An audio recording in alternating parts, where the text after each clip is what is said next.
Há um sentimento popular de que quando se fala de política, que política é algo sujo, que os políticos em geral são irresponsáveis, são mentirosos.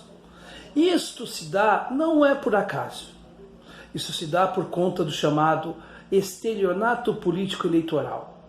O que vem a ser estelionato político eleitoral? A enganação nas propagandas políticas.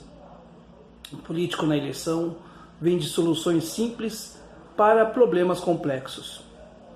Usa de imagens bonitas, fala com o povo, e quando chega no poder, as coisas são diferentes. E as coisas não se mudam, as estruturas do país não mudam. É o Brasil que muda, mas não muda, como já diria Plínio de Arruda Sampaio. Pois é, meus caros, a grande questão é que hoje a política, ela está desse jeito na opinião popular, não é por acaso. É fruto, sim, de muita ação equivocada, desvio de recursos públicos, promessas não cumpridas e até mesmo uma parcela assim da própria população que está analfabeta politicamente falando. E é claro, o analfabetismo político é ótimo para essa classe política que está aí pelo poder do poder. A grande questão é que falar de política ou ser político é sinônimo hoje para as pessoas em geral de algo que não tem, vamos dizer assim, não é nem legitimidade, mas aquilo que se perdeu, né, que é muito importante e que quando a gente perde é complicado, chama-se nada mais nada menos do que a credibilidade. Quando a gente perde credibilidade é algo ruim. E só se perdeu a credibilidade na política porque se teve muito discurso vazio, mas muito discurso vazio, sem exemplo, sem prática. E isto vai gerando um sentimento de inconformidade nas pessoas, a ponto delas abandonarem a política.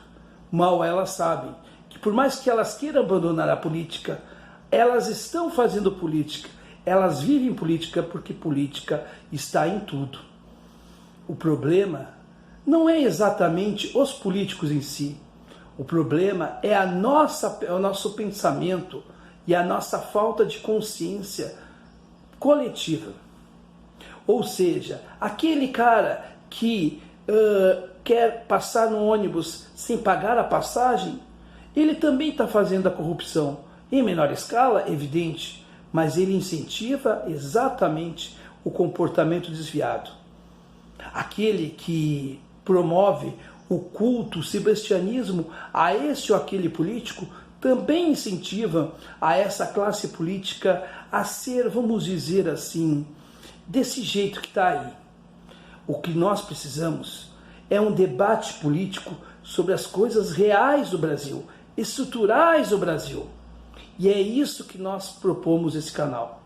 Muitas vezes eu fico triste ao ver que o que chama mais atenção ainda do público são brigas, são falas dos grandes nomes do cenário nacional, mas quando a gente faz uma fala mais reflexiva, uma fala mais consciencial, as visualizações baixam, porque ainda não se descobriu que a grande revolução que deve ser feita na política não é só as transformações do regime político, ou a reforma política, ou a reforma partidária, mas sim a mudança do pensamento do indivíduo que se torna mais consciente e mais crítico de si mesmo e menos egocêntrico, ou seja, aquele sujeito que consegue fazer sua autocrítica e entender que ele é importante no coletivo, não só ele com ele.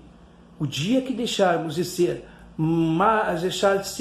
egocêntricos, individualistas, para sermos mais responsáveis e pensarmos no coletivo, estaremos fazendo a grande transformação política que esse Brasil tanto precisa.